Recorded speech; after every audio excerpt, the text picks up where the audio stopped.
Bon, chers amis, nous sommes très nombreux connectés, je crois qu'il y a 20 000 personnes.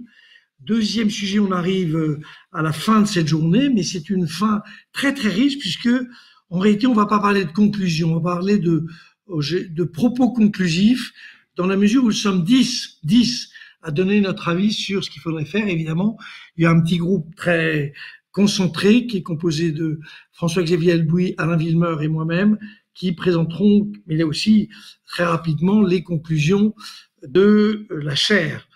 Donc, je vous propose qu'on se lance dans cette aventure qui va durer pas loin d'une heure. Oui, près d'une heure, ou une heure, exactement d'ailleurs, et qui commence par deux petites interventions de méthode, par deux économistes exceptionnels. D'ailleurs, tout le monde est exceptionnel. Lionel Rago, qui va nous parler d'équité intergénérationnelle, et François-Xavier Albouy, qui va nous parler du prix. Donc, chacun a juste peut-être 3-4 minutes, 4-5 minutes, pas plus. C'est uniquement pour nous donner des éléments, j'allais dire, un peu de méthode dans une journée qui a été quand même très riche en concepts, etc., mais manquant peut-être un petit peu de méthode. Donc, mes deux amis, si vous avez la gentillesse de faire ça en 5 minutes chacun, la vie sera belle. À vous, à Lionel. Eh bien, écoute, merci Jean-Hervé pour l'invitation à introduire cette conclusion.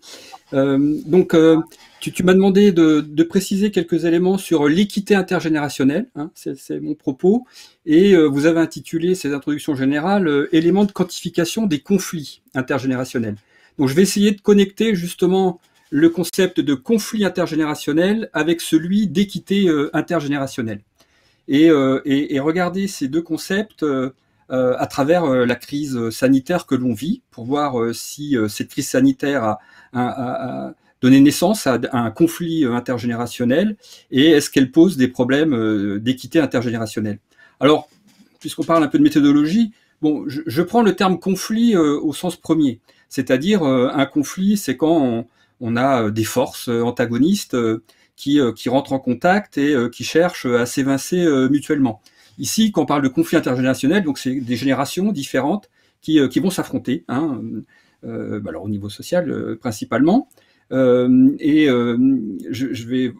va voir très rapidement que on peut pas véritablement parler de conflit intergénérationnel durant cette crise sanitaire, qui est pourtant une crise sanitaire, économique et sociale relativement importante et violente.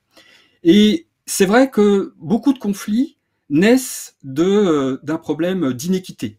L'inéquité est source de conflits, mais on va le voir, l'équité intergénérationnelle pose de nombreux problèmes pour qu'elle puisse se traduire sous la forme de conflits. Pourquoi ? Parce que, alors maintenant, si je dois définir ce qu'on appelle l'équité intergénérationnelle, c'est lorsqu'on va comparer des classes d'âge, des générations, par rapport à une situation de référence qui sera considérée comme égalitaire ou juste.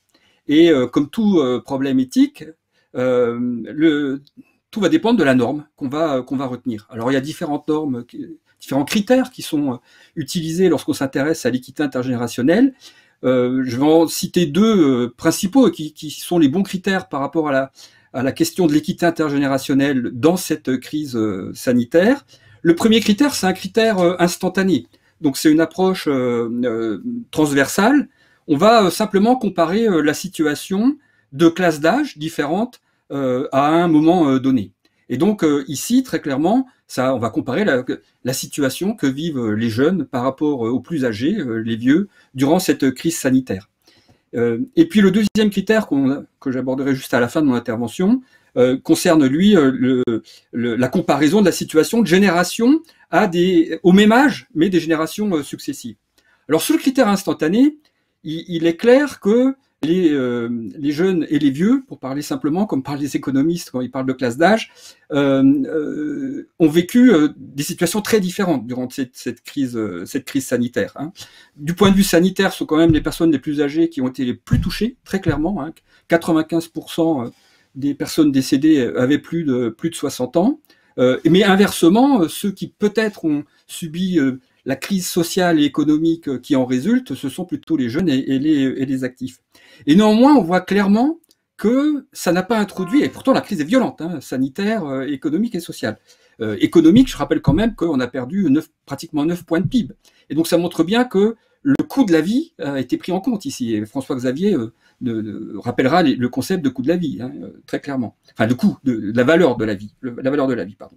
Et là, on voit bien que malgré ce confinement très dur, on n'a pas eu de manifestation, on n'a pas eu de montée en puissance de forces représentant les jeunes générations pour s'offusquer hein, de la situation qui leur était réservée. Au premier confinement, on pourrait dire que c'était la sidération, mais là, on est à la fin du 3e confinement et on voit bien qu'il n'y a pas de conflit. Donc, malgré cette disparité très forte entre les jeunes et les vieux dans cette crise sanitaire, il n'y a clairement pas eu de conflit. Alors, c'est pas le rôle de l'économiste, mais ça s'explique très bien, quoi. On est jeune, on sait qu'on sera vieux, et puis il y a de l'altruisme familial. Hein. Donc, on fait ça pas uniquement pour nous, on fait ça aussi en pensant à nos parents, à nos grands-parents, respectivement. Et donc, puisqu'il me reste pratiquement plus de temps, sur le deuxième critère, c'est là où les choses sont peut-être encore plus importantes. Sur le critère intertemporel, il est clair que le... Ah, j'avais mis, vous voyez, j'avais mis les 5 minutes. J'avais mis les 5 minutes. Il faut juste que je l'arrête, voilà. J'ai évité voilà. Voilà. Tu vois, je sais que tu me rappellerais à l'ordre, donc j'avais... Et donc, juste sur le critère intertemporel, donc la comparaison de différentes générations au même âge, c'est peut-être là où les... Alors, c'est trop tôt hein, pour savoir ce qui va se passer. Mais ce qu'on avait pu voir dans un travail qu'on avait fait pour la chaire, justement, sur ces questions d'équité intergénérationnelle, on avait pu voir que la crise de 2008, pour la première fois, avait fait en sorte que certaines générations à certain âge avaient un niveau de vie inférieur à la génération précédente. Et c'était la première fois depuis la Deuxième Guerre mondiale. Donc, une crise importante comme celle de 2008 pouvait entraîner une baisse de niveau de vie de la génération actuelle par rapport à la génération présente. Et il est clair que là, c'est peut-être le souci principal. C'est-à-dire que la crise économique et sociale qui va résulter de cette crise sanitaire, on ne connaît pas encore l'ampleur, mais si elle est équivalente, voire supérieure à la crise de 2008, il y aura, alors c'est pas les générations sacrifiées, mais clairement, et ça sera une nouveauté, hein, il y aura un niveau de vie inférieur pour certaines générations à certains niveaux d'âge. Mais vous voyez bien que ça, c'est pas source à conflit intergénérationnel. On va pas aller se battre contre les jeunes des années 50 qui avaient un meilleur niveau de vie que le nôtre suite à la crise de 2008 et à la crise qui s'annonce prochainement. Donc moi j'ai pas trop de crainte sur des crises générationnelles, intergénérationnelles avec la pandémie actuelle. Merci Lionel. J'ai oublié de dire que un professeur d'économie à Nanterre et que nous avons l'immense bonheur à la chaire de pouvoir bénéficier de ton talent ainsi que celui de Xavier Chojniki. Bon, je laisse la parole à François-Xavier Albouy, qui lui est à la fois directeur de recherche de la chaire et surtout l'auteur d'un livre tout à fait exceptionnel qui s'appelle Le Prix d'un homme et qui a été édité chez Grasset il y a 2 ans. Et donc, si par hasard certains d'entre vous ne l'ont pas encore acheté, ils peuvent l'acheter. Ce sera une bonne chose. Tu as 5 minutes, hein, pas plus. Oui, merci beaucoup Jean-Hervé et bravo Lionel, comme d'habitude. Écoutez Lionel, c'est toujours passionnant. Le prix de la vie humaine, c'est un concept, en fait un indicateur, un thermomètre. Et suivant comment on l'interprète, ça peut être positif ou pas. Ça existe depuis la nuit des temps dans les systèmes de compensation pour les victimes. On le retrouve dans les codes d'Hammurabi à moins 18e siècle. On le retrouve beaucoup dans les sociétés allemandes, celtes, nordiques et francs. Les francs-salésiens sont les premiers à dire que le prix d'un homme égale le prix d'une femme, ce qui est quand même assez notable. Les francs-saliens sont les premiers à le dire. Puis ça évolue. Ça existait au début pour éviter les cycles de la vengeance privée. Et couper ces cycles, c'est-à-dire en tant compensé par les victimes d'un meurtre, d'un assassinat, etc., par une certaine prestation, et ça évitait la répétition des vengeances. C'était extrêmement codifié à l'extrême, et franchement, il y a plein d'anecdotes qui sont extraordinaires dans l'histoire un peu, je le reconnais, baroque de ces systèmes de compensation. À l'époque moderne, eh ben, c'est remplacé par le fait que les citoyens sont justiciables. Et puis, ça évolue, ça devient un concept assez important. On va passer très vite parce qu'il nous reste 5 minutes. Il y a plein d'évolutions positives et négatives. Ça devient un concept assez central en économie politique, en décision publique, avec les travaux d'Alfred Sauvy, de Marcel Boiteux, dans les années 50 et puis 60. Et c'est à l'origine de la rationalisation des choix budgétaires. Et ça permet de dire, ben, j'ai des ressources qui sont limitées, qu'est-ce que je fais? Est-ce que je construis un rond-point ou un EHPAD? Enfin, est-ce que je construis une clinique de gérontologie ou une clinique de pédiatrie? Qu'est-ce que je fais? Et ce concept, il arrive à des choses très simples. Il arrive à dire, ben, le prix de la vie humaine en France, et puis en Europe d'ailleurs, on est formidable pour ça en Europe, c'est qu'on a un concept commun, ben, c'est en gros 3 millions d'euros et ça correspond à 7 années de PIB par habitant. C'est la mesure très simple sur laquelle on s'est posé. Et c'est bien comme ça. Après, il y a des travaux d'économètres très complexes et très savants qui essayent de mesurer si ce prix de 3 millions correspond en fait au niveau de prudence des comportements des individus. C'est-à-dire, si je mets un airbag dans ma voiture, ça vaut 100 euros, ma probabilité d'accident étant telle, etc. Alors, est-ce que c'est rationnel ou pas d'acheter un airbag? C'est pas tellement pour modifier les comportements, c'est pour voir si le prix statistique de la vie humaine rencontre la demande sociale de sécurité. On peut le dire comme ça très rapidement. Et puis après, il y a des interprétations plus tordues qui viennent à dire ah ben, est-ce que le prix de la vie humaine d'un vieillard est le même que le prix d'un enfant, etc. C'est assez tordu parce que c'est de la fausse intuition. Et évidemment, toutes nos sociétés, et ça dans tous les pays du monde, et tous ceux qui ont essayé d'en sortir arrivent à des catastrophes terribles, c'est que la vie, comme le disait Kant, a pas de prix, et ça, sur ce principe, il faut garder ça, et soigner un vieillard, eh ben, c'est évidemment humainement compréhensible, c'est aussi, ne pas le soigner serait aussi économiquement idiot. Pourquoi? Parce que si l'État ne le soigne pas ou les systèmes d'assurance ne le prennent pas en charge, eh bien, on retombe dans ce qu'on appelle l'impôt familial que connaissent bien nos amis africains. C'est je gagne de l'argent, mais il faut que je m'occupe de la santé de toute ma fratrie, de ma parentèle, de mes ancêtres et de mes enfants. Et finalement, cet impôt familial est terrible. Et donc, il ne permet pas le développement, ne permet pas de rentrer dans des cycles d'accumulation et de développement. Donc, il faut écarter toutes ces fausses analyses qui, pour moi, sont assez perverses.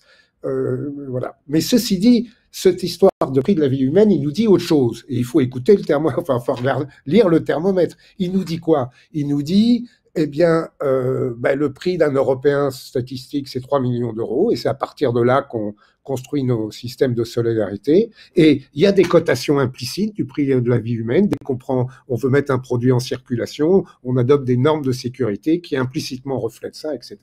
Mais, et on le sait très bien, il y a quand même un bon tiers de l'humanité qui vaut rien, qui vaut zéro. Et c'est essentiellement dans les pays les plus pauvres du monde. Et d'ailleurs, vous comprenez bien que si vous avez la malchance de naître dans un pays où le PIB par tête est de l'ordre de 300 euros par an, ce qui est à peu près le cas dans la bande sahélienne, c'est autant dire que ça vaut rien.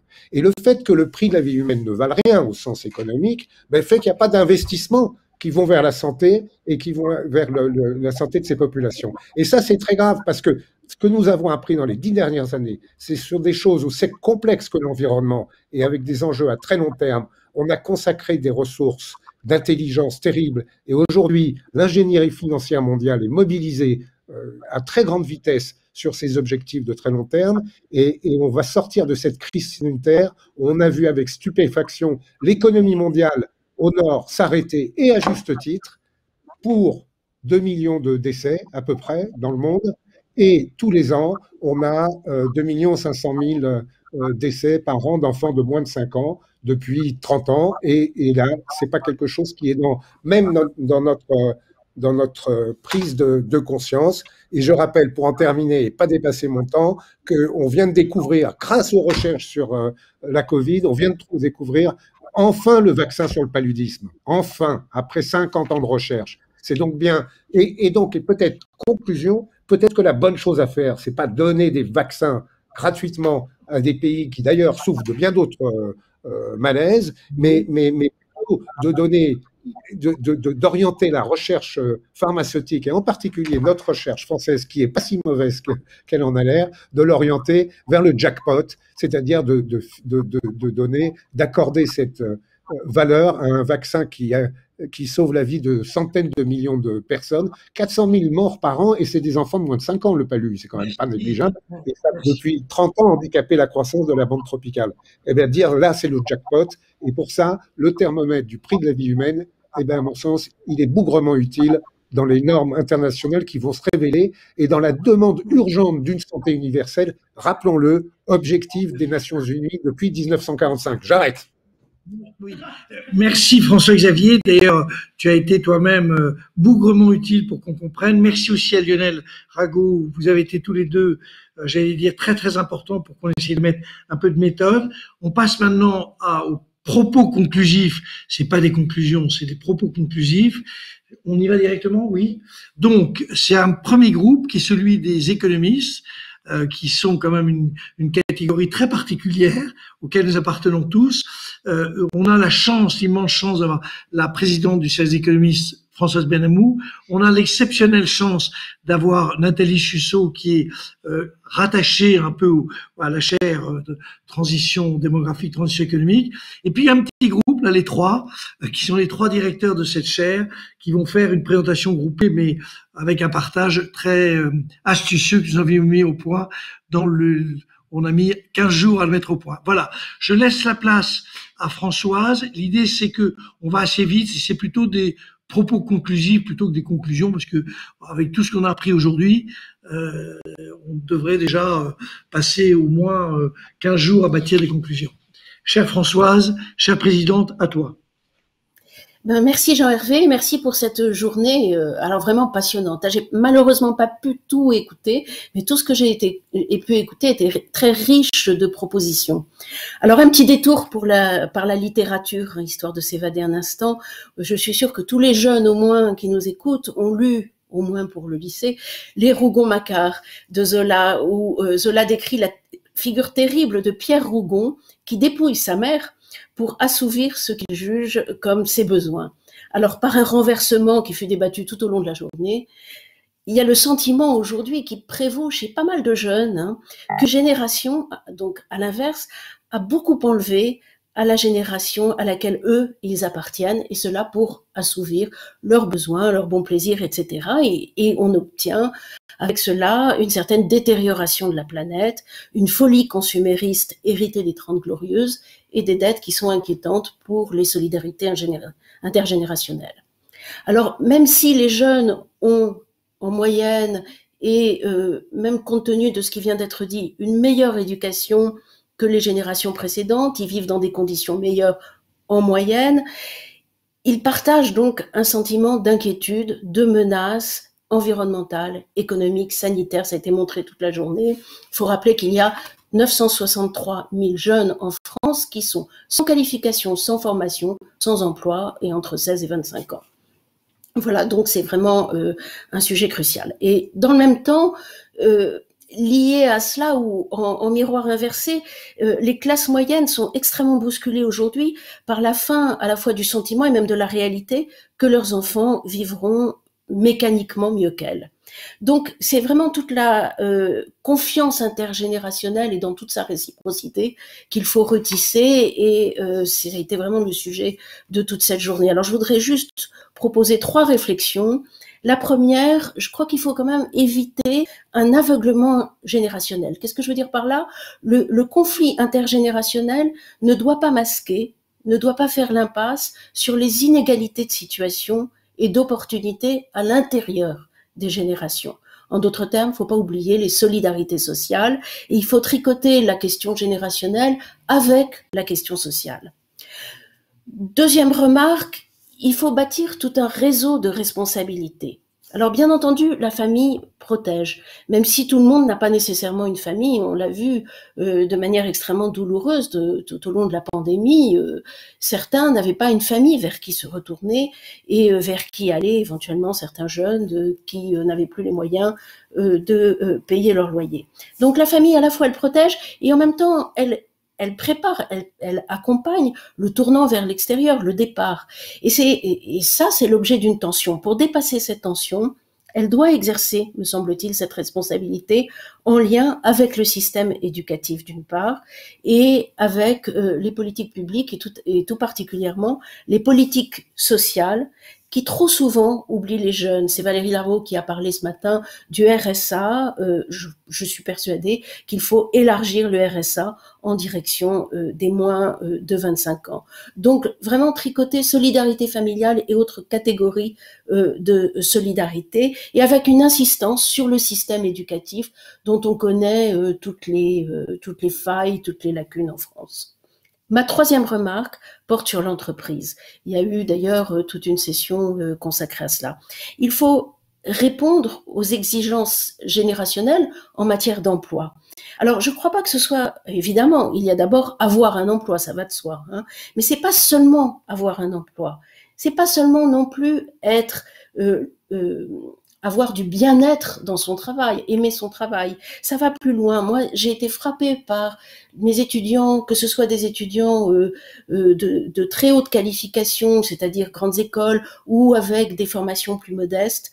Tous, aujourd'hui, veulent un emploi que je qualifierais de juste. Qu'est-ce que je veux dire par là? Un emploi qui correspond à des entreprises éthiques, à des entreprises qui sont soucieuses du bien commun. Et ce point-là, il ne faut pas l'oublier. Alors je conclus ma conclusion, si je puis dire, en disant que la question de l'harmonie intergénérationnelle, qui est un peu l'objet de toute cette journée, relève donc de la conjugaison vertueuse entre 4 éléments.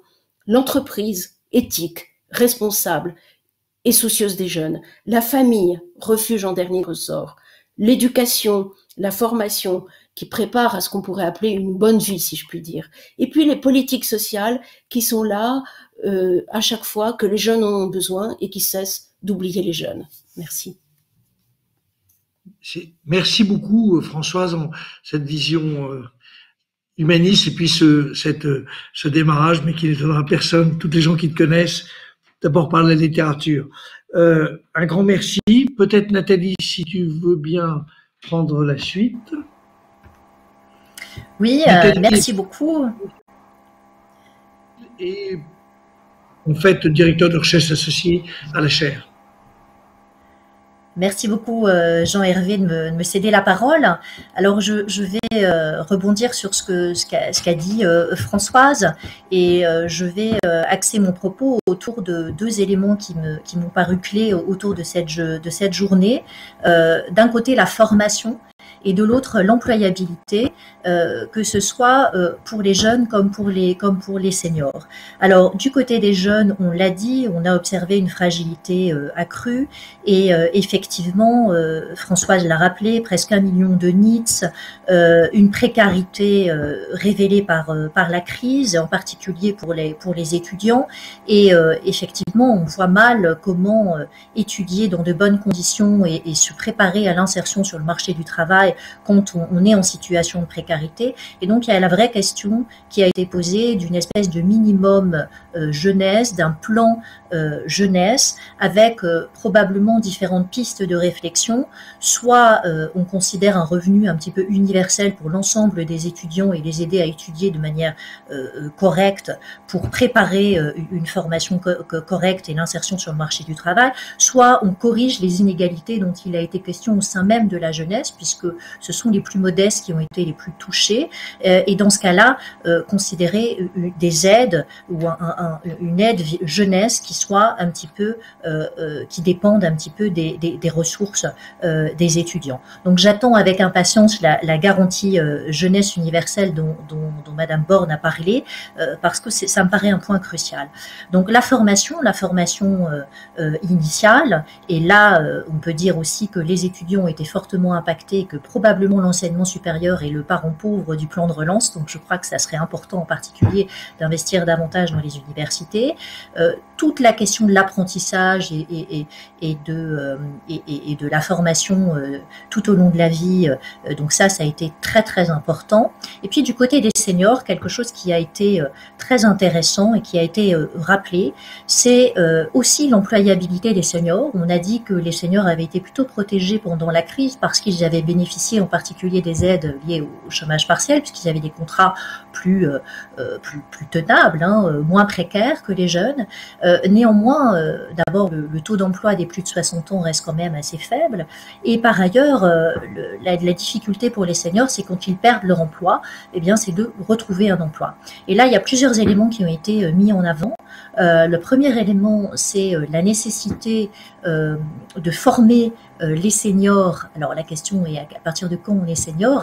Dans certaines entreprises, on considère qu'on est senior à partir de 45 ans, mais en tout cas, à partir de 45 ans ou 50 ans, de former les seniors pour s'adapter à l'évolution numérique, à la révolution digitale, qui détruit une partie des compétences. Et ça, c'est extrêmement important parce qu'il faut maintenir cette acquisition de compétences pour pouvoir s'adapter et maintenir son employabilité et rester dans l'entreprise. Ça, c'est un premier élément. Et puis, un élément majeur, ça a été cette question de la retraite et de la préparation à cette seconde période de vie qu'est la retraite, puisque nous allons passer un tiers de notre vie à la retraite. Et ça, c'est très important de maintenir les seniors en activité, en employabilité au sein de l'entreprise, mais aussi en activité pour préparer leur retraite et après la retraite. C'est-à-dire qu'on va avoir des seniors qui sont en bonne santé, en pleine capacité, en pleine possession de leur capacité, et qui sont à même de transmettre leurs compétences, leur expérience aux plus jeunes. Et là, il y a quelque chose qui me paraît important, qui est un concept qui a été développé par la recherche, qui consiste à favoriser les activités socialisées des seniors, donc au sein de l'ESS, en particulier les activités de bénévolat, et de préparer ces seniors à la retraite en leur présentant ce que sont ces activités liées à l'ESS, en montrant comment ils peuvent transmettre un savoir, et en particulier envers les jeunes, auprès des jeunes. Ça a été cité par plusieurs chefs d'entreprise aujourd'hui, en particulier, je pense à la Poste ou à Orange, qui développent beaucoup le mécénat de compétences. Je crois que c'est un des éléments clés. Et on voit cette période de transition entre l'emploi et la retraite et tournée vers des associations, le tissu associatif, vers l'économie sociale et solidaire, qui me paraît un enjeu extrêmement important en termes de bien-être social et de maintien en activité des seniors et de transmission de leurs connaissances et de leurs compétences auprès des jeunes. Et un dernier élément très important, c'est aussi le mentorat, c'est-à-dire ce lien intergénérationnel. Il consiste aussi à transmettre de l'expérience et de l'éducation et ses connaissances auprès des jeunes. Et là, il y a aussi un plan qui a été lancé par le gouvernement, donc j'ai hâte de voir ce que ça va donner. Et je crois que quelque chose d'un peu plus institutionnalisé en termes de mentorat, faire le lien entre les générations pour la transmission de l'expérience au sein des entreprises, me paraît être aussi un enjeu très important et à la fois socialement et économiquement extrêmement favorable. Voilà pour ma conclusion. Merci Nathalie. Peut-être juste un mot sur ce que tu viens de dire, parce qu'en fait on converge beaucoup sur beaucoup de propositions. Tu as évoqué le fait que Madame Borne a évoqué dès hier d'ailleurs une garantie jeune généralisée. Elle l'a mis, je crois, c'est dans la croix de hier ou de ce matin. C'est l'idée que nous défendons, mais on est nombreux à le défendre.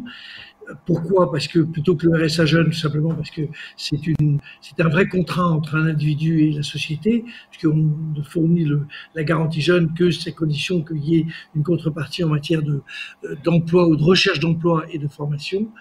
Maintenant, on était à 100 000. J'attends de voir combien de temps on va mettre pour le faire. Donc, tout est vraiment dans la méthode, la manière dont on va faire.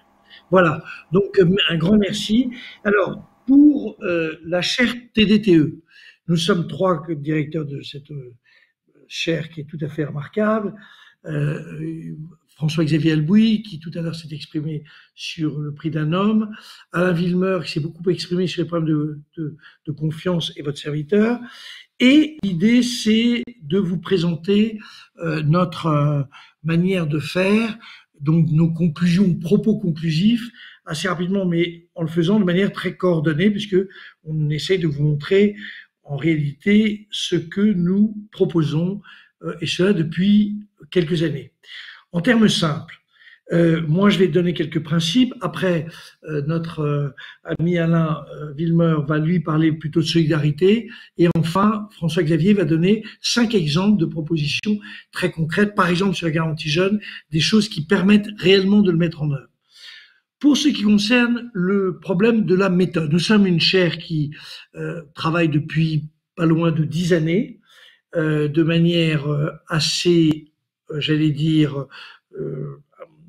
engagée sur tous les thèmes, avec 3 principes de base. Le premier, c'est que nous sommes convaincus depuis longtemps qu'il faut évidemment traiter le problème non pas en silo, mais en intergénérationnel, c'est-à-dire avec des donnants-donnants. Dans un certain nombre de livres que on a écrits, il y avait déjà ce concept. Je te demande d'avoir une épargne retraite assez jeune, mais en contrepartie, je mets plus d'argent, la société française met plus d'argent dans la formation, etc., etc. Donc c'est toujours l'idée qu'il y a à la fois des droits et des devoirs qui sont conçus de manière globale par la société française. Quand je dis global, c'est global par rapport aux générations, puisque c'est le sujet. Deuxième aspect, on a fait beaucoup de modélisation sur tous les sujets, et les propositions que François-Xavier va faire dans un instant sont fondées sur des quantifications assez rigoureuses, donc c'est pas mal. Et troisième aspect, on a fondé notre opération sur des principes. J'y vais très vite parce que, effectivement, pour respecter notre timing, on est parti de l'idée de société du vieillissement. On a essayé de définir de manière assez claire 3 concepts: le souci de soi, le bien-être dans la société du vieillissement et l'harmonie entre les générations. Tout ça pour essayer de trouver des critères qui permettaient de vérifier qu'on allait dans le bon sens pour telle ou telle mesure ou tel ensemble de mesures. Donc, ceci a été fait de manière soigneuse. C'est la base de ce que nous avons appelé les contrats intergénérationnels ou contrats sociaux. Les contrats sociaux n'ont jamais pris en compte l'aspect intergénérationnel, sauf, on pourrait dire, dans la partie de la retraite, mais vous voyez bien que cette retraite est très remise en cause, parce qu'à la fois les jeunes ne croient pas un instant que tout ça va marcher de manière majoritaire, et la manière dont on le présente, et même dont Pascal Bruckner le présentait tout à l'heure, dire c'est telle année, ou c'est 70 ans ou 65 ans, tout ça fait qu'il y a des crispations, on les a vues, et qu'il faut vraiment faire des choses beaucoup plus intelligentes dont va parler notre ami Alain Villemeur. Tout ça pour dire que, en conclusion de cette méthode, on a sorti beaucoup de travaux, de livres. Le dernier s'appelait L'erreur de Faust. Qui comprend la signification de ce titre, mais c'était un joli titre. Et nous sortons, dans les jours qui viennent, pour ce colloque, nous sortons un livre assez complet avec toutes nos propositions qui s'appelle la question intergénérationnelle, donc d'où d'ailleurs l'intitulé de cette journée. Notre conviction, c'est que si l'on veut véritablement avoir un angle d'approche des problèmes qui soit intergénérationnel, et c'est vraisemblablement une condition sine qua non pour que la société française puisse redémarrer, peut-être se réunifier, retrouver des solidarités qui ont quand même largement disparu et une efficacité qui est évidemment aujourd'hui très remise en cause. Il nous semble qu'il faut installer, une organisation politique, qui est une organisation dans le gouvernement qui donne, alors le titre, on peut en trouver 1000, mais le titre le plus simple, c'est de créer un ministère des relations intergénérationnelles, qui est le seul moyen de prendre le problème dans sa globalité, de ne pas dire brutalement on est pour le RSA, ou alors on est pour la retraite à 67 ans, où toute personne ne comprend quel est le donnant-donnant, et c'est cette cohésion que nous allons essayer de rétablir et de proposer dans ce cadre-là. Donc, je cède maintenant la parole pour les solidarités à Alain Villemeur, qui lui-même le cédera à François-Xavier. Alain, c'est à toi. Bonjour à toutes et à tous. Merci Jean-Hervé de rappeler que la chaire travaille depuis une dizaine d'années sur le concept de solidarité intergénérationnelle et je voudrais résumer rapidement, en moins de 5 minutes, les conclusions des principales études qu'on a effectuées sur les implications économiques et sociales de ce concept. Alors, qu'est-ce que pour nous la solidarité intergénérationnelle? C'est l'échange dynamique entre toutes les générations, comme les aînés, les adultes et les jeunes. Et le mot important est de dynamique, car la solidarité intergénérationnelle doit évoluer et s'adapter aux évolutions de la société. Alors, nous avons travaillé sur 2 préoccupations majeures de ces évolutions, le système des retraites par répartition qu'il faut pérenniser, mais qui doit tenir compte des évolutions de la société, et puis l'accompagnement que l'on doit aux jeunes générations pour se former et s'insérer dans le monde du travail. Alors notre système de retraite fait face à un changement majeur du monde du travail, celui des carrières professionnelles. Les jeunes générations ont des carrières beaucoup plus discontinues que leurs aînés. Les jeunes, d'une manière générale, auront à changer d'entreprise, d'activité plusieurs fois au cours de leur vie active. Et ils seront donc polypensionnés. Notre système actuel par annuité n'est plus adapté à ces parcours. Il devient même injuste pour ces jeunes générations qui changent souvent de métier. Nous soutenons depuis plusieurs années l'intérêt d'une réforme structurelle pour un régime par points. Et bien des pays européens ont fini par adopter un tel régime. Cette réforme structurelle s'impose toujours, à nos yeux, si on veut redonner confiance aux jeunes générations et éviter la perte de légitimité, car celle-ci menace et pourrait se révéler à l'avenir plus désastreuse que l'ampleur des déficits. Depuis 1 an, la réforme des retraites a été mise en pause, il faut la reprendre sous l'aspect structurel au bénéfice des jeunes générations. Alors notre système de retraite aux 42 régimes est d'une très grande complexité. Comment s'y prendre pour le réformer? Nous avons fait une analyse multifactorielle, multidimensionnelle de ce système, qui a montré l'existence de régimes de retraite avec des logiques fort différentes. Il y a celle des salariés, des fonctionnaires, des régimes spéciaux, et puis il y a les autres, les professions libérales, les indépendants, les commerçants par exemple, aux logiques très différentes. Vouloir les englober dans une seule et même réforme était voué à l'échec. Nous continuons à plaider pour que la réforme structurelle se fasse en priorité pour les régimes de salariés, fonctionnaires et régimes spéciaux. Enfin, nous trouvons beaucoup d'intérêt à une épargne retraite conséquente, à l'image de ce qui a été instauré en Allemagne et dans les pays nordiques. Nous avons démontré l'intérêt d'une contribution d'environ 2% du revenu à une épargne retraite. L'objectif étant d'améliorer sur le long terme les niveaux des pensions. Il ne faut pas oublier que les pensions vont relativement diminuer dans les prochaines années et décennies, et que l'épargne retraite est un moyen de compenser en grande partie cette baisse prévisible. Mais l'autre intérêt est pour l'économie française, et c'est majeur. Il s'agit d'investir dans les entreprises françaises, notamment les PME, à partir d'un grand fonds public d'investissement d'au moins 800 milliards d'euros. Un vrai fonds souverain, en lieu et place des fonds d'investissement étrangers qui occupent une place trop importante en France. La loi Pacte va dans le bon sens, mais à nos yeux, elle manque d'ambition sur le long terme. L'autre préoccupation est celle de la solidarité que l'on doit aux jeunes pour entrer dans la vie active et s'y épanouir. Là aussi, les conditions en 50 ans ont complètement changé. Il y a 50 ans, à 25 ans, un jeune avait un revenu supérieur à la moyenne de la population. 50 ans après, un jeune, toujours à 25 ans, a un revenu de 10% inférieur à celui de la population. Tout le monde sait, on l'a répété au cours de cette journée, le taux de pauvreté chez les jeunes a considérablement augmenté et il a été aggravé par la crise actuelle. Les causes en sont multiples. Bien sûr, il y a le chômage, mais il y a aussi la baisse relative des revenus quand on rentre dans la vie active. Il y a la précarité grandissante des emplois pour les jeunes, le coût excessif du logement. Tout ceci constitue un cocktail des plus néfastes. Le grand défi à venir consiste à aider ces générations de 18 à 30 ans à mieux s'insérer dans la vie active. Nous avons montré qu'un investissement en formation pour les décrocheurs scolaires, par exemple, était tout à fait économiquement rentable. Les structures que nous avons étudiées comme les écoles de la deuxième chance montrent la voie et sont très adaptées pour les accompagner. Donc un plan d'envergure pour ces générations nous paraît moralement et économiquement justifié.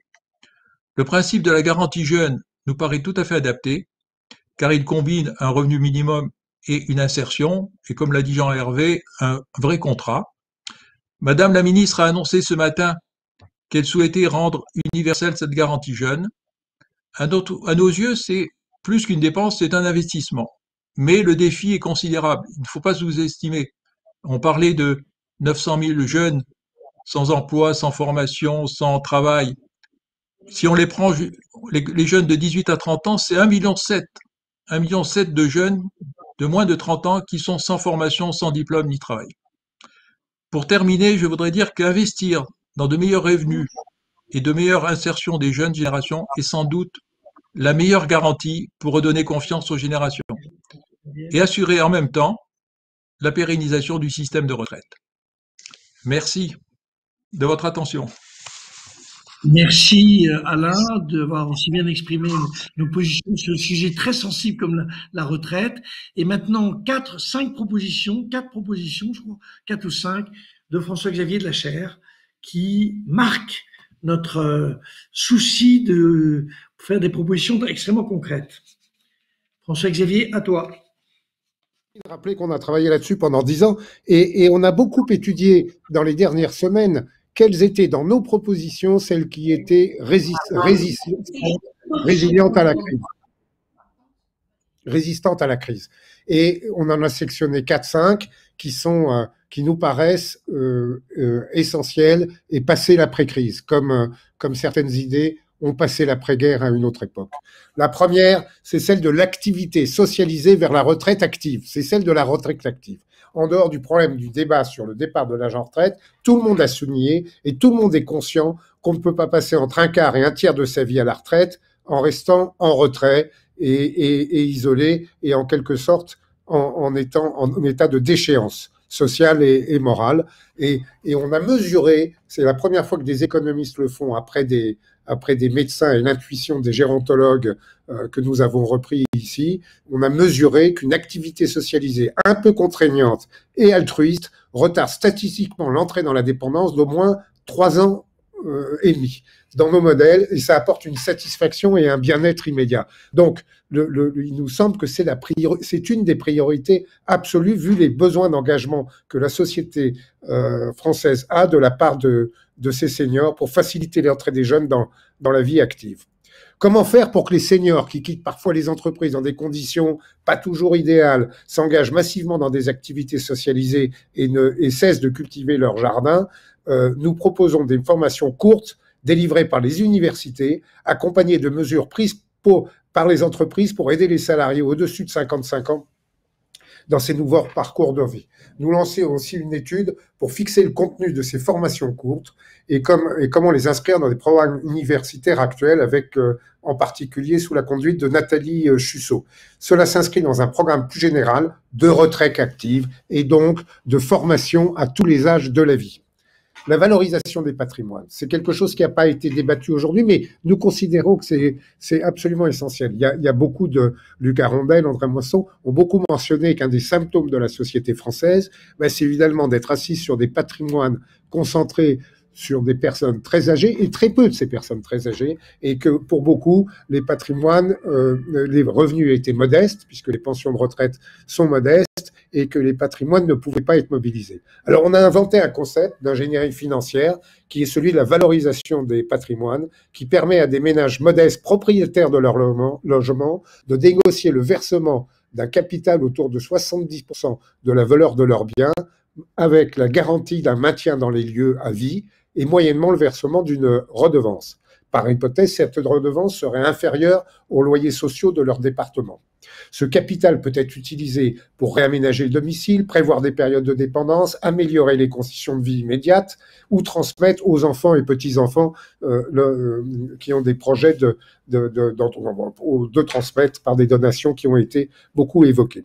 Ce produit est actuellement en phase de test avec un grand réseau bancaire et a vocation à devenir un produit de place. Il a aussi vocation pour les ménages les plus modestes et les biens immobiliers les plus difficiles à vendre ou à négocier à bénéficier d'une garantie publique. Il peut être ainsi associé à des dispositifs rapides d'aménagement du territoire.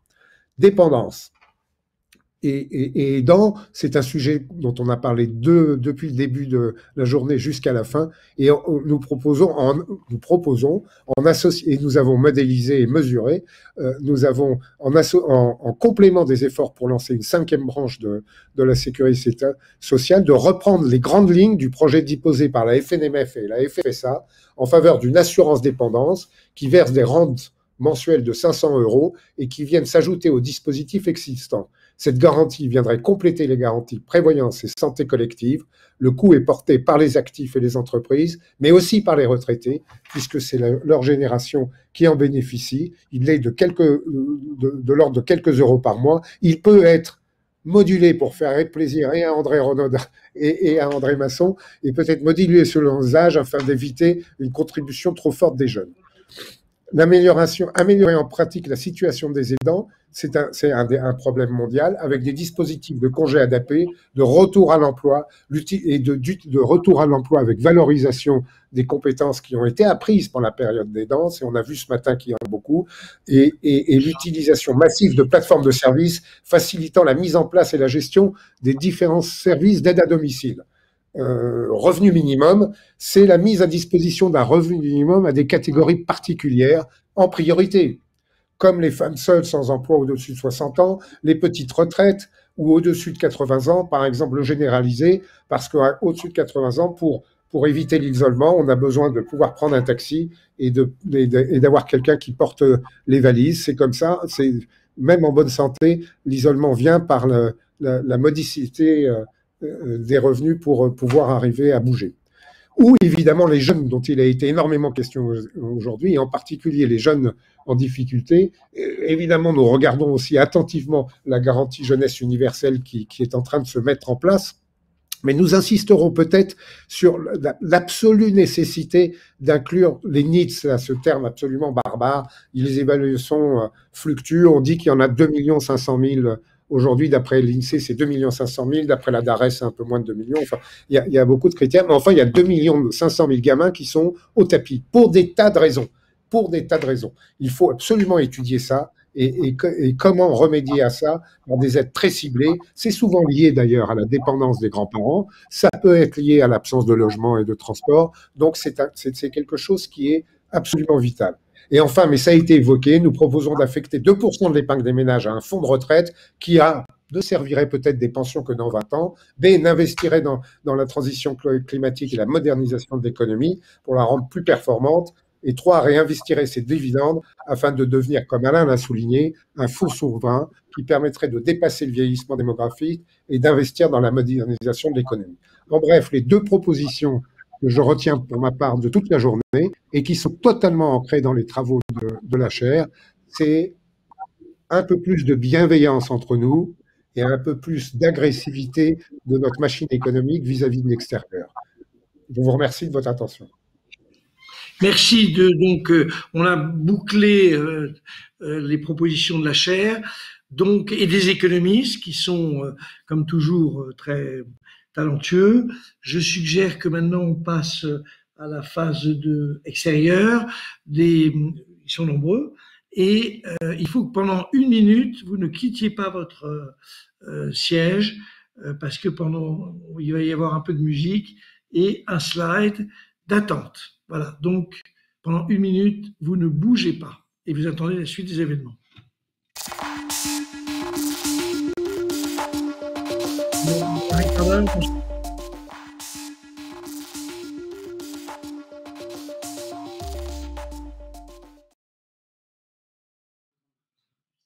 Bien, chers amis, on arrive à la conclusion de la conclusion.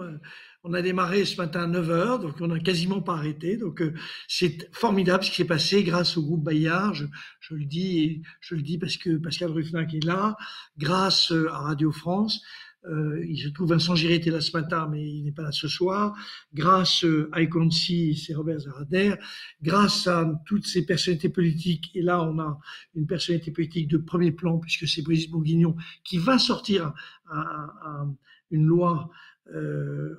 Donc pour nous c'est très important. Et puis il y a nos amis, l'ancienne ministre Michel Delaunay qui a tellement fait pour ces sujets. Il y a Françoise Forest qui est elle aussi une universitaire formidable. Donc, je crois que j'ai à peu près cité tout le monde. Donc, tout est parfait. Ce que je vais vous demander, c'est de démarrer. Alors, on va prendre cet ordre-là. Si vous êtes d'accord, d'abord, Michel Delaunay, car Brigitte Bourguignon, de manière très élégante, a soulevé le problème de la priorité de l'ancien ministre par rapport au nouveau ministre. Bravo, c'est quelle courtoisie, et vraiment, c'est vachement sympa. Après, si vous en êtes d'accord, parce que François Sorette n'a pas l'air d'être là, je suggère que Brigitte Bourguignon prenne la parole et nous explique ce qu'on va faire, puis Robert Zarader, mais peut-être que ce sera à Brigitte Bourguignon de passer la parole à Robert Zarader, qui lui-même la passera pour la conclusion et les derniers mots à Pascal Ruffnac, donc voilà, qui est lui le patron du groupe Bayard. Voilà, donc je cède la parole à Michel Delaunay pour 5 minutes. Cher Hervé Lorenzi, d'abord vous remercier parce que je suis là. Je vous ai écouté depuis le début et c'était vraiment très complet, très fort. Cependant, je ne vais pas faire de conclusion, mais quelques réactions justement à ce qui s'est dit. Je crois que les jeunes que vous avez conviés n'ont pas mesuré ce que représentait le confinement pour les âgés. Et j'ai écouté une parole très malencontreuse, qui ne vient pas d'eux d'ailleurs, qui disait que 2 ans de confinement, quand on a vécu 70 ans, c'est moins grave que quand on a 17 ans. Eh bien, ça n'est certainement pas vrai. Et vous vous imaginez que si ces 2 ans sont parmi les dernières années à vivre, c'est complètement tragique. Et ce confinement, pour les âgés, a été extrêmement lourd et je trouve qu'ils se sont comportés admirablement. J'évoque aussi une autre remarque qui a été faite. On n'est pas, et c'est vous, Hervé Lorenzi, qui l'avez faite, on n'est pas conscient de son âge quand on a 75 ans, 65 ans. Eh bien, si on est conscient de son âge, mais c'est l'âge qui a changé. Quand autrefois, quand il y a 50 ans, on avait 75 ans, on avait des difficultés, des douleurs, on était très gêné dans son mode de vie. Ceci a complètement changé, donc il ne faut plus que nous considérions l'âge en superposition de la manière dont l'ont vécu nos aînés. C'est très important, l'âge a beaucoup changé. Et j'en viens justement à parler de l'âge de la retraite. On a parlé beaucoup du senior en entreprise, on a parlé beaucoup du rôle du senior dans l'intergénérationnel et dans la société tout court. Eh bien, on a parlé également, et là aussi il faut le dire, du coût des seniors et des boomers qui, soi-disant, réagissent mal, j'y reviendrai. Il y a une réponse évidente, c'est qu'il faut repousser l'âge de la retraite. Et vous voyez, je crois que ce ne sont pas les âgés qui le craignent le plus, mais c'est au contraire les jeunes qui craignent d'avoir la perspective de travailler trop longtemps. Mais je crois que c'est inéluctable et que nous devrions faire, comme en Allemagne,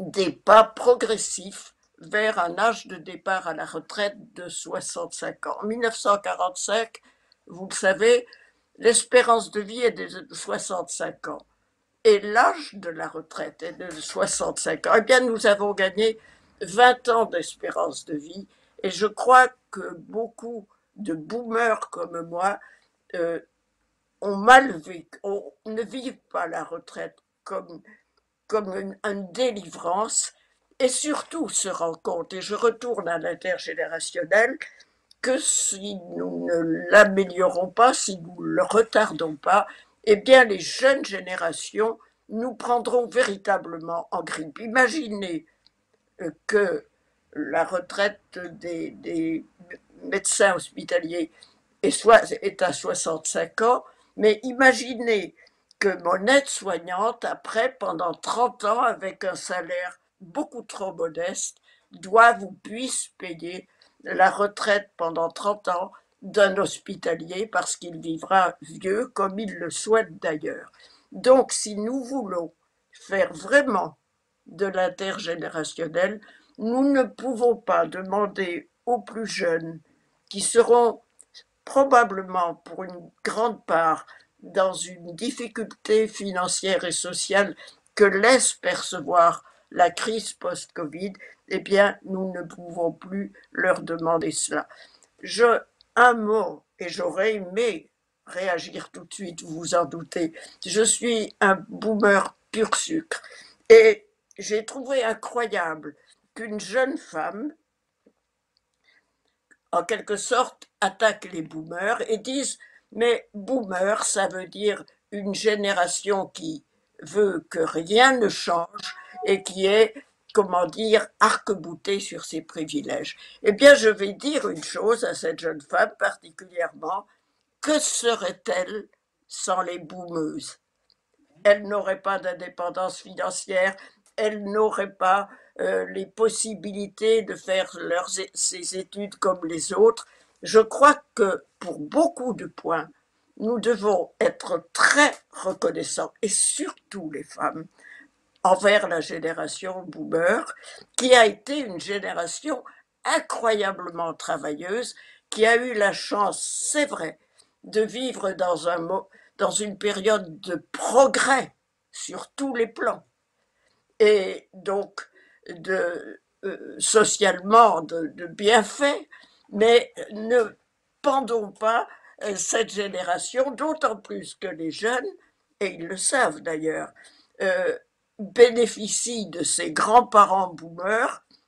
Jamais des grands-parents n'ont consacré autant de temps à leurs petits-enfants, mais surtout n'ont fait des transferts intergénérationnels aussi importants vis-à-vis des plus jeunes. Cela aussi, il faut savoir le dire très, très posément. Alors, je reviens à l'entreprise. Oui, juste, Michel, on est obligé d'un peu arriver à ta conclusion. Je dis très vite, vis-à-vis de l'entreprise, j'ai bien écouté tous les efforts que font les entreprises, mais je me permets de leur en signaler un qui serait très utile. C'est les âgés, les seniors qui sont dans les entreprises sont souvent des aidants. Et nous avons calculé, quand j'étais au ministère, qu'il y avait plus de salariés qui avaient des problèmes avec un vieux parent qui avait des difficultés qu'un jeune enfant. Ça, on le voit sur l'âge des salariés. Eh bien, moi, je suggère, et je vous prie, Hervé, de leur transmettre, qu'il faudrait faire des accueils de jour pour les personnes âgées en difficulté qui soient reliées à l'entreprise, comme sont reliées les crèches. Et ce serait un grand bonus pour ces femmes salariées en particulier qui s'occupent de leurs vieux parents et qui sont des aidants. Donc voilà quelque chose de tout à fait positif. Et moi j'espère beaucoup, vous voyez, que nous ayons un dialogue, le monde de l'âge et les âgés eux-mêmes, un dialogue plus important avec les entreprises et qu'on leur ait donné la parole pour savoir ce dont ils auraient besoin comme accompagnement dans les entreprises. Je vous remercie de ce que nous avons appris et je donne la parole à ma chère Madame la Ministre. Voilà, alors je vais donner d'abord le titre exact de Brigitte Bourguignon. Elle est ministre déléguée auprès du ministre des Solidarités et de la Santé et c'est très joli, chargée de l'autonomie. Ça, je trouve ça superbe. Je trouve que être chargée de l'autonomie, on rêve tous d'autonomie, donc bravo et merci d'être là. Et vous avez la parole. Après, je céderai le siège de direction à mon ami Sophie Parisel. Voilà. Merci d'être là. Merci. Bonsoir, vous m'entendez? Oui. Merci, Madame la Ministre, cher Michel, pour ce bel éloge de l'âge que vous venez de faire. Merci aussi pour cet hommage aux boomers, bien malmenés par certains. Bonjour à toutes et tous. Merci à vous, cher Jean-Hervé Lorenzi, de m'offrir la possibilité de conclure cette journée exceptionnelle qui a été consacrée au thème de l'intergénérationnel. Je salue évidemment le travail réalisé par votre chère transition démographique, transition économique, qui, bien avant la crise d'ailleurs, a fait prendre conscience de cet enjeu majeur. Merci à tous les acteurs, experts de la Silver Eco, comme le Club Landois, économistes, chefs d'entreprise, du secteur privé comme du public, élus de tous bords, qui nous ont éclairés et qui ont montré qu'il existe un chemin pour réussir la transition démographique. Je partage l'avis de cette Assemblée. La transition démographique constitue une révolution, à l'image des transitions numériques, climatiques, qui vont bouleverser nos modes de vie, nous inciter à adapter nos process de production, de consommation, à innover, à réorienter nos investissements. Or, la transition démographique, vous l'avez montré, est inéluctable. Elle est inscrite d'ores et déjà dans le futur de notre continent, dans l'avenir de nos sociétés. D'ici 2050, l'Europe va passer de 517 à 473 millions d'habitants. La vieille Europe va devenir une Europe des vieux, avec toute l'affection que j'ai pour les seniors. Un habitant sur 4 aura moins de 25 ans, 1 sur 3 plus de 60 ans. De quoi redessiner la carte du monde, des économies et des échanges, bouleverser le vivre ensemble dans nos sociétés. La France a l'opportunité de montrer la voie et évoquera d'ailleurs ce sujet lors de sa présidence de l'Union européenne en 2022. Avant d'être un défi pour demain, c'est aussi un enjeu immédiat de l'après-crise. Cette crise Covid qui nous a tendu un miroir peu complaisant sur notre manière d'accompagner le grand âge et sur les risques des conflits de génération. J'ai d'ailleurs été choquée en gérant en première ligne la crise sanitaire et la campagne vaccinale en EHPAD, en cherchant à protéger sans isoler les résidents, d'entendre certains parler de sacrifices inutiles pour des personnes en fin de vie, ou d'appel à l'autoconfinement des personnes âgées. Toutes ces petites phrases, je les ai entendues, je les ai lues, elles sont d'une grande brutalité. Et pourquoi ne pas le dire, d'une bêtise sans nom, ne conduisent nulle part. Cette violence dit beaucoup de notre époque, et la crise sanitaire a renforcé dans l'esprit de certains qu'une génération entière, une génération de jouisseurs impénitents, celle de nos aînés, avait bien profité des plaisirs de la vie et qu'aujourd'hui encore, pour préserver leur confort, tout le monde devait faire des sacrifices. Si elle révèle donc bien des incompréhensions, je ne crois pas non plus à une guerre des âges. Si nous savons renouer les fils de la solidarité intergénérationnelle que vous avez évoquée, pour dépasser ce discours décliniste, nous avons besoin d'un récit et nous avons besoin d'un projet. Un récit pour unir, un projet pour avancer. Depuis le début de cette pandémie, je vois sur tous nos territoires des initiatives de solidarité et d'entraide entre jeunes et seniors, spontanées. Des histoires se tissaient, des liens s'instauraient par la force du bénévolat. Je vois des équipes de soignants qui s'enferment avec des résidents pour éviter au virus de rentrer, des familles qui revendiquent des droits de visite aujourd'hui, des adolescents qui portent des repas à domicile, des grands-parents qui aident les enfants à suivre les cours à l'école.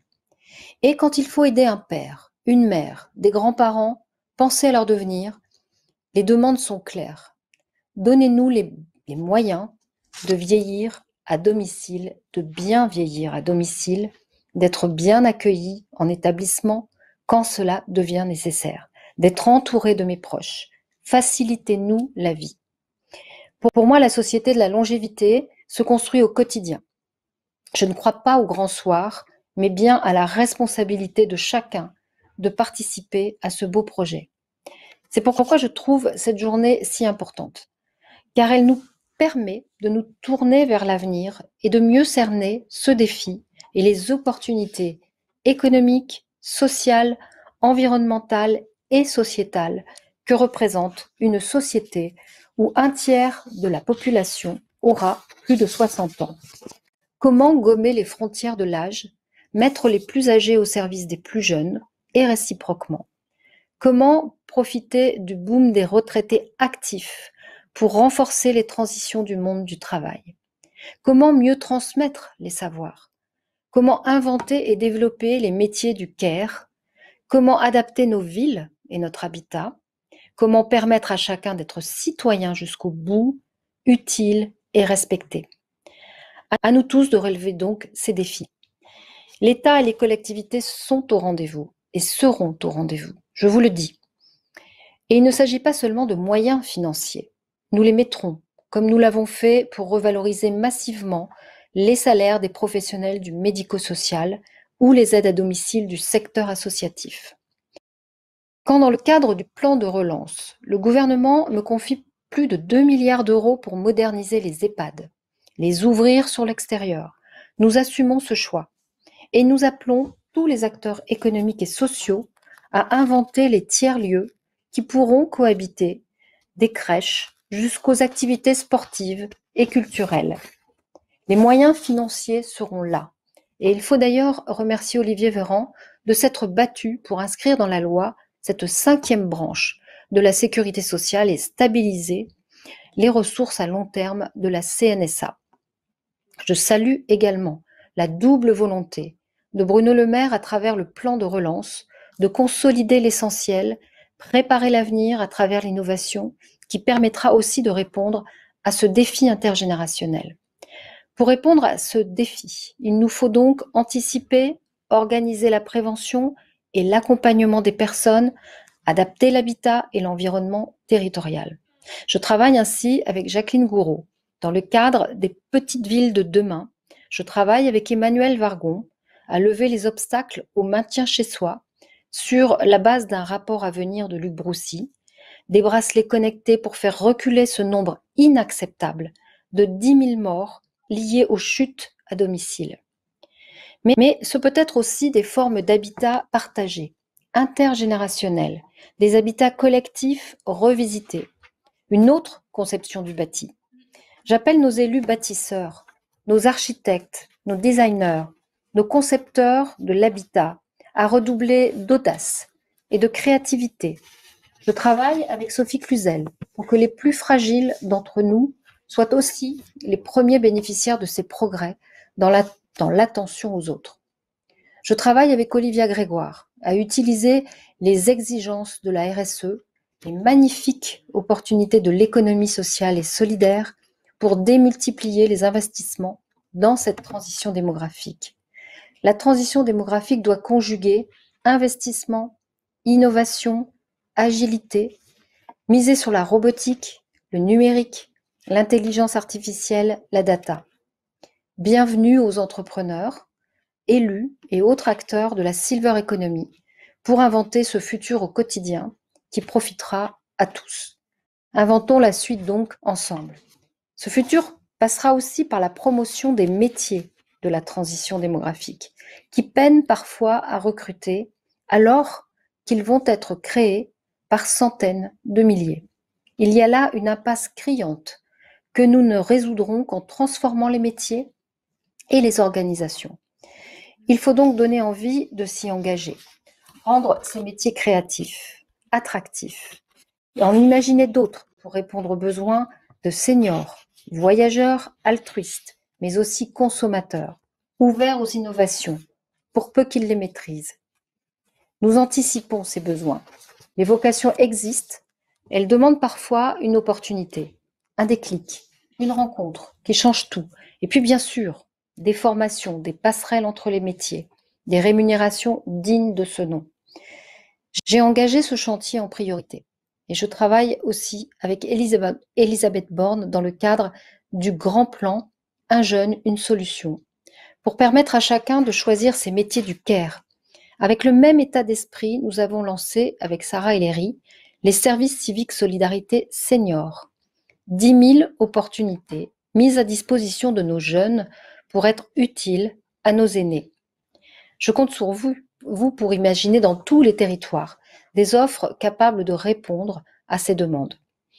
Par exemple, pouvons-nous rêver que demain, le senior qui aura choisi de vieillir chez lui n'aura qu'un numéro de téléphone à connaître pour répondre à toutes ces demandes d'aide ménagère, de courses, de prise de médicaments, de modalités de repas, d'horaires de toilette. Pouvons-nous imaginer qu'il n'ait, lui ou ses proches, qu'une seule facture à gérer pour toutes les démarches et formalités et qui pourrait se faire à distance? Pouvons-nous imaginer qu'il ait eu la possibilité d'anticiper sur les besoins financiers de sa dépendance avec des produits financiers simples et attractifs? Vous le savez, ce pacte intergénérationnel que j'appelle de mes vœux nécessitera des fondations législatives, réglementaires, mais aussi des déclinaisons partenariales avec les collectivités entre acteurs privés et publics, car ce pacte permettra l'émergence d'opportunités nombreuses de la société de la longévité. La société de la longévité ne doit pas être celle de l'homme augmenté, qui vit toujours plus longtemps et seul, mais celle de l'humanité retrouvée, celle des générations solidaires. Merci de votre attention. Merci infiniment, Madame la Ministre. Je passe maintenant la parole à Françoise Forette, qui est professeure de médecine et présidente du comité stratégique et scientifique de l'ILC France. Françoise, c'est à vous la parole pour 5 minutes. Merci beaucoup. Je pense que pour garantir la cohésion finalement générationnelle, il faut garder en tête un certain nombre de priorités. Il faut certes réduire les inégalités entre les générations, mais peut-être plus encore, et Madame la Ministre tout à l'heure l'a dit, réduire les inégalités intragénérationnelles, c'est peut-être les plus importantes, que ce soit en matière de revenus.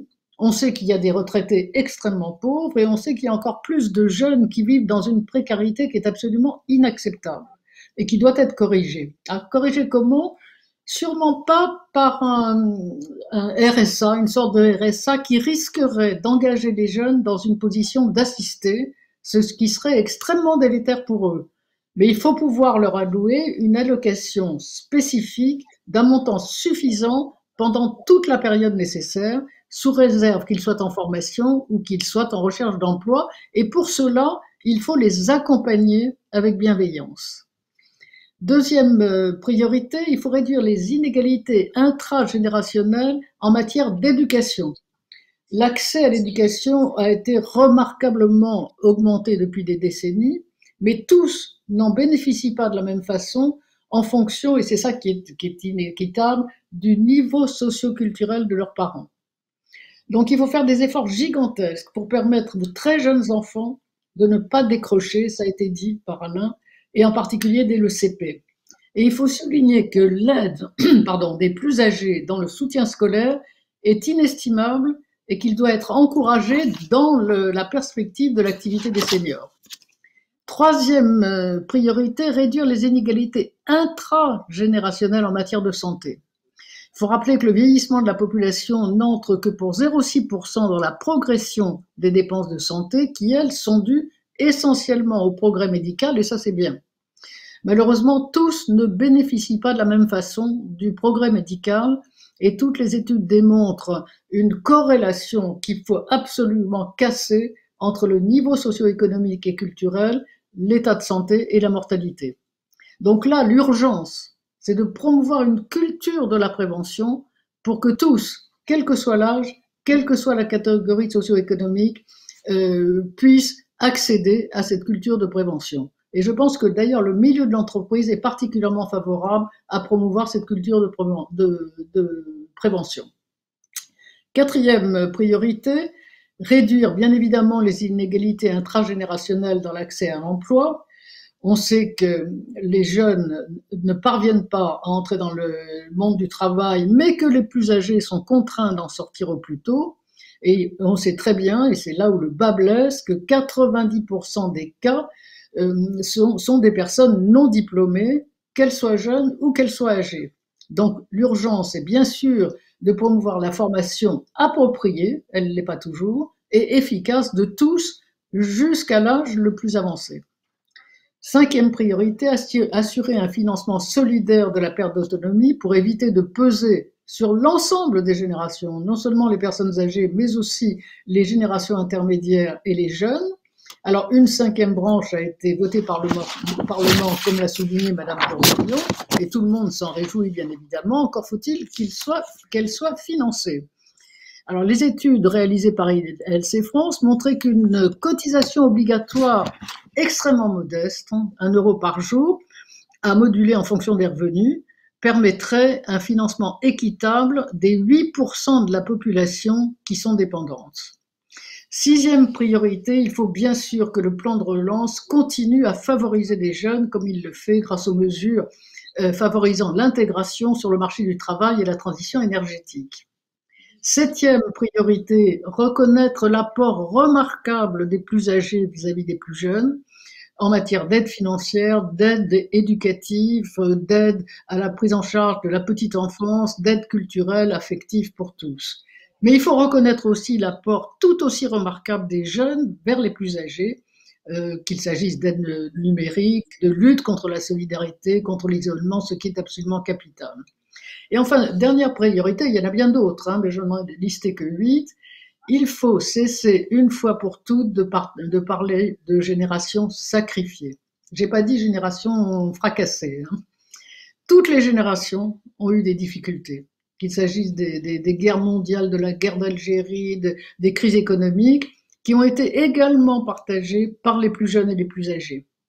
Mais parler de génération sacrifiée, c'est ancrer dans l'esprit des jeunes un sentiment victimaire qui empêche l'estime de soi, qui empêche l'esprit d'entreprise et la confiance dans l'avenir. Il faut au contraire encourager de façon massive les jeunes à faire des difficultés, voire des échecs une force, ils peuvent le faire, à faire de la crise un tremplin et à faire des dangers de l'époque des opportunités d'agir. Et il faut que le puissant, très puissant lien intergénérationnel qui existe en France les aide dans ce fantastique objectif. Merci de votre attention. Françoise, un grand merci également pour tes propos. C'est maintenant le moment de passer la parole à Robert Zarader, président des Quantia & Co, pour 5 minutes également. Merci Robert. Merci, bonsoir. Merci à vous tous et à Jean-Hervé Lorenzi de m'avoir invité à participer à cette conclusion. Je vais essayer d'être très, très direct. Jean-Hervé, quand il m'invite, il sait que je vais être à la fois un peu politiquement incorrect et espiègle, donc j'aimerais déjà m'en défendre et essayer de comprendre pourquoi aujourd'hui je voudrais apporter en fait 4 points qui m'apparaissent extrêmement importants par rapport à la question qui est posée, c'est-à-dire les conditions d'une société harmonieuse entre générations. Déjà, je crois qu'il y a une condition nécessaire, c'est que la société elle soit harmonieuse en tant que telle et que ça ne se contente pas d'être une société harmonieuse entre générations. Le premier point, je crois, et qui est aujourd'hui extrêmement difficile à qualifier, à comprendre et identifier, c'est qu'une société harmonieuse entre générations, eh ben, elle doit d'abord déjà porter, notamment sur le plan politique, avec un grand P, la possibilité de partager un projet commun de société. Aujourd'hui, il est extrêmement difficile de voir quel est le projet commun, et sans que ça soit une vision partisane des choses, que la culture, le monde des idées, le monde politique propose à l'ensemble des générations. Pas plus aux jeunes qu'aux plus anciens, mais à l'ensemble des générations. Donc déjà, ce premier point est un point absolument essentiel et il doit effectivement reposer sur une vraie vision de la réalité des sociétés. On a beaucoup parlé de l'intragénérationnel, de l'intergénérationnel. Je crois qu'il faut aussi avoir une vraie vision du transgénérationnel parce que je crois que c'est là aussi que se pose un certain nombre de solutions. Donc déjà, quel est le projet commun? Quels sont les biens communs? Quel est l'intérêt général que peut porter aujourd'hui un jeune et un moins jeune dans la France telle qu'elle est? Et c'est une première difficulté. Cette difficulté, elle repose aussi sur un deuxième aspect qui est, à mon avis, un corollaire de la capacité de voir cette vision de la société, c'est qu'on se rend compte que cette société est en mal de réconciliation. Elle est en mal de réconciliation sociale, mais elle est aussi en mal de réconciliation générationnelle. Il n'est qu'à voir aujourd'hui comment les jeunes réagissent notamment, même si les sondages valent ce qu'ils valent, en matière de préférences politiques, on voit qu'on a créé une société qui est, pour le moins, même pas réconciliée sur un certain nombre de valeurs démocratiques et républicaines de base, quand on voit que les 25-35 ans, aujourd'hui, en majorité, même si ces études peuvent toujours être contestées, font un choix qui les rapproche plutôt des extrêmes et en particulier de l'extrême droite. Le troisième point que je voulais citer, donc une vision, cette vision de la réconciliation, c'est parler des vraies solidarités, c'est-à-dire parler des solidarités réelles, des solidarités de terrain, arrêter d'hystériser le débat avec des solidarités formelles. Et en particulier, quand je regarde ce qui s'est passé pour moi durant cette année de Covid, où j'ai pu me déplacer un peu dans quelques banlieues où ma famille réside, il faut arrêter d'opposer les générations et de penser qu'un jeune de banlieue n'est pas soucieux de l'état de santé de ses parents ou de ses grands-parents. Il l'est autant. Et s'il est à l'extérieur et ne respecte pas complètement la distanciation sociale, c'est plus par ses conditions de logement que par une révolte qui signifierait qu'aujourd'hui, il ne serait pas respectueux de la santé des plus vieux. Je passe sur tout le débat qu'il y a eu sur les boomers, parce que vraiment, ça mérite même pas d'être commenté, pas plus que les campagnes électorales régionales qui ont été développées par certains. Donc, il faut des solidarités réelles, il faut arrêter avec les solidarités formelles. Pour moi, les solidarités formelles, c'est quoi? C'est quand à tour de discours, de propos, on parle beaucoup de la lutte, par exemple, contre les inégalités de destin. D'abord, les inégalités de destin, c'est extrêmement conceptuel. C'est extrêmement conceptuel pour un jeune de banlieue. Lui, il ne pense pas à ces inégalités de destin. Il pense déjà à la ligne que son destin dessine déjà. Et je crois qu'il faut sortir de ces mots qui sont à la fois des mots qui veulent porter une vision, mais qui sont quand même un peu des mots fourre-tout, parce qu'ils se terminent par quoi? Ils se terminent par des notions, et Jean-Hervé a insisté sur cette notion d'autonomie que vous portez, Madame la Ministre, et qui est vraiment extrêmement importante. Mais ces notions-là, quand elles deviennent l'émancipation, mais quand l'émancipation devient « aide-toi si elle t'aidera », y compris après la période que les jeunes viennent de vivre, je pense que ça ne correspond pas aux attentes de la société. On doit enfin lutter contre quelque chose qui est très important pour rendre vraiment harmonieux cette vie transgénérationnelle, c'est contre la discontinuité démocratique. Aujourd'hui, il y a une formidable injustice démocratique, et vous le savez bien, il suffit d'analyser aujourd'hui les abstentionnistes. On voit qu'ils sont massivement parmi les jeunes. Donc on voit bien que la décision politique, la représentation politique, va surpondérer les gens les plus âgés, les gens les plus aisés. Donc il y a un vrai sujet de discontinuité démocratique. Il faut arrêter de considérer, vous avez dit, Madame Delaunay, très justement, que les âges ont changé. Les âges des plus anciens ont changé, mais les âges des plus jeunes ont changé.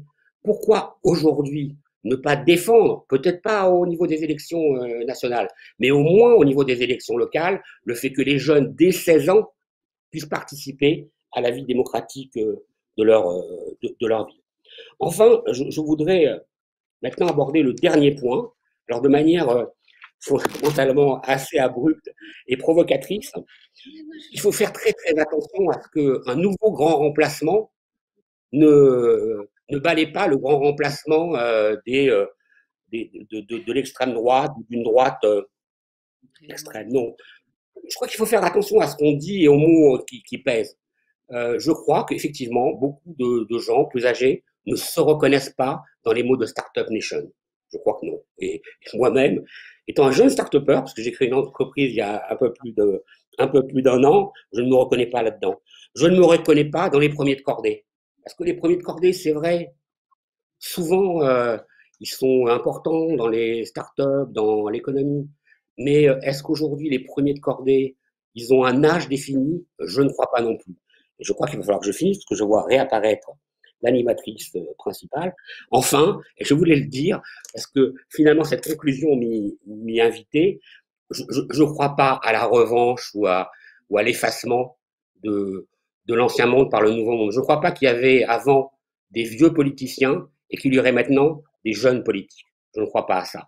Et pour conclure d'un mot, pour prolonger ce qu'a dit en particulier Françoise Benamou, insistant sur la confiance, Il faut qu'il y ait la confiance, mais je crois qu'il faut qu'on reprenne le goût de quelque chose qu'on a beaucoup perdu en France, c'est le goût de la transmission. La transmission, au-delà de ce qu'on a vu toute la journée sur les parties plus économiques et financières, mais tout simplement de la transmission des idées, de la transmission des valeurs et de la transmission entre les générations. Et je propose d'ailleurs que prochainement, peut-être pour la prochaine législature, les nouveaux députés accueillent des apprentis députés à leur côté à l'Assemblée nationale. Merci beaucoup, Robert Zarader. Merci. C'est le moment de passer la parole à Pascal Rufenacht pour le mot de la fin. Pascal Rufenacht, c'est à vous, président du directoire du groupe Bayard. Merci et bonsoir, mesdames et messieurs les ministres, mesdames et messieurs les députés, chers auditeurs, chers amis, cher Jean-Hervé. Un immense merci pour cette journée et pour la richesse des interventions et des convictions qui se sont exprimées. Personnellement, j'en retiens une. Les décisions structurantes pour l'avenir ne pourront se dessiner sans la participation de toutes les générations. Et une conclusion s'impose, c'est à nous les seniors d'être capables de partager le pouvoir avec la jeunesse dans tous les lieux possibles, en entreprise, dans les territoires, dans les administrations. Car si dans le cercle familial, les générations se retrouvent presque naturellement, on le voit dans les aides apportées par les parents ou grands-parents à leurs enfants ou petits-enfants. Rappelons-nous que 25% des enfants sont gardés par leurs grands-parents. Lorsque nous passons à l'échelle de la société, les écarts se creusent. Et on retrouve là un trait de notre pays, bonheur familial et intime souvent, mais sentiment d'antagonisme, notamment intergénérationnel au niveau social. Les urgences des jeunes sont nos urgences. Le climat, le partage de la richesse, l'égalité homme-femme. Nous ne pouvons pas nous laver les mains de ce qui peut entraîner la chute ou pas de l'idée même d'humanité. Après nous, le déluge, disait dans une tirade ironique la marquise de Pompadour à l'orée de la Révolution française et de ses violents bouleversements. Aujourd'hui, le déluge est presque là. Seule la solidarité, la confiance et le lien qui pourront se tisser entre les générations permettront de se prémunir contre les catastrophes annoncées. Ce n'est pas un hasard si Bayard, depuis des décennies, s'intéresse au public de la jeunesse et des seniors. Ces publics ont un point commun. Tous deux se posent la question métaphysique par excellence, que puis-je faire de ma vie? Quelle orientation, quel métier, quel sens et quelle place dans la société se demandent les jeunes? Et les aînés, à l'aube de leur retraite, traversent les mêmes interrogations avec la même acuité. Comment continuer à me sentir utile? Quelle direction donner à cette nouvelle vie qui commence? Les uns comme les autres ne peuvent concevoir leur avenir sans un lien fort avec la société qui les entoure. Lorsque nous avons créé les magazines pour la jeunesse, Pomme d'Api, Okapi ou Phosphore, et lancé presque au même moment le mensuel Notre Temps pour les seniors, aujourd'hui leader de la presse magazine, nous avions ce désir d'accompagner ces publics dont la société se préoccupait assez peu jusqu'alors dans leur quête d'une réponse à ces questions métaphysiques. Nos magazines sont aussi le miroir des questionnements de nos lecteurs et rien ne nous importe plus que de sentir exister une communauté, premier pas vers le sentiment que je ne suis pas seul à me poser les questions que je me pose et première étape vers un dialogue. Cela a été dit aujourd'hui. Le lien intergénérationnel, comme d'autres liens, a été mis à rude épreuve durant toute la pandémie. Celui-là nous touche de très près. La raison d'être de Bayard, qui est de créer des liens fertiles au sein de la société, est vécue et habitée de manière très intense par toutes les équipes de notre entreprise. Parmi celles-ci, les équipes de la Croix, qui quotidiennement prennent le pouls de la société. Elles cherchent à chaque instant à promouvoir tout ce qui peut restaurer, protéger et magnifier ces liens fertiles. C'est ce que l'on nomme souvent un journalisme de solution. Dire de la manière la plus juste la réalité, donner la parole à ceux qui sont parfois laissés de côté et dégager partout des signes d'espérance pour un avenir commun. Un grand merci et très bonne soirée à tous.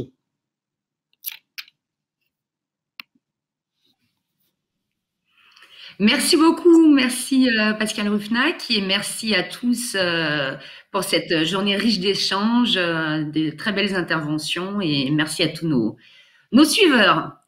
Excellente fin de journée à tous. Au revoir.